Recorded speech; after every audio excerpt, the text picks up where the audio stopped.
बिस्मिल्लाहिर्रहमानिर्रहीम। शुरू अल्लाह के नाम से जो बड़ा मेहरबान और नहायत रहम करने वाला है। अस्सलामु अलैकुम तलबा और तालबात, उम्मीद है कि आप सब खैरियत से होंगे। अल्लाह ताला आप सबको अपने हिफ्ज़ व अमान में रखे।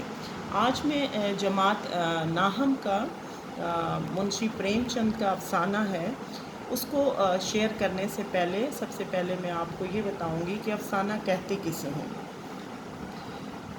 पंचायत जो है वो प्रेमचंद का अफ़साना है और अफ़साने की तारीफ़ कुछ इस तरह से है कि अफ़साना ऐसी कहानी को कहते हैं जिसमें ज़िंदगी के किसी एक वाक़े, पहलू या किरदार को पेश किया जाता है।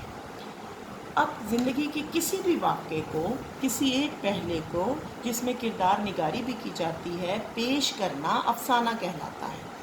अब इसके लिए इख्तिसार यानी मुख्तसर बात की जाती है, बहुत ज़्यादा तफसील नहीं। वहदत तासुर यानी तासुरात का उतार चढ़ाव और जामियत बुनियादी सफ़ात है। जामियत यानी मुकम्मल तौर पे, मुख्तसर ज़रूर होगा लेकिन हवा में नहीं होगा, उसका इख्तिताम ज़रूर होगा।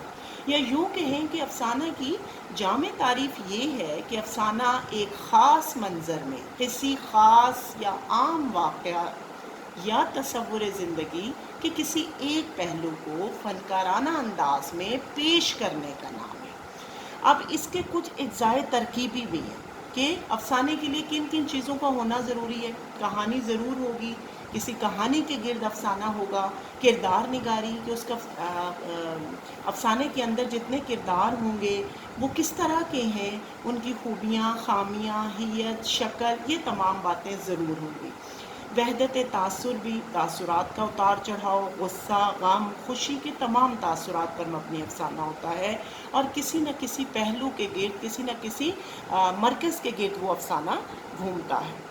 तो आज मैंने आपको सिर्फ अफ़साना निगारी के बारे में पहले बताया ताकि जिस वक्त हम जमात नाहम के सबक प्रेमचंद के अफ़साने पंचायत की तरफ आएँ तो आपको अफ़साना निगारी का पहले से पता हो।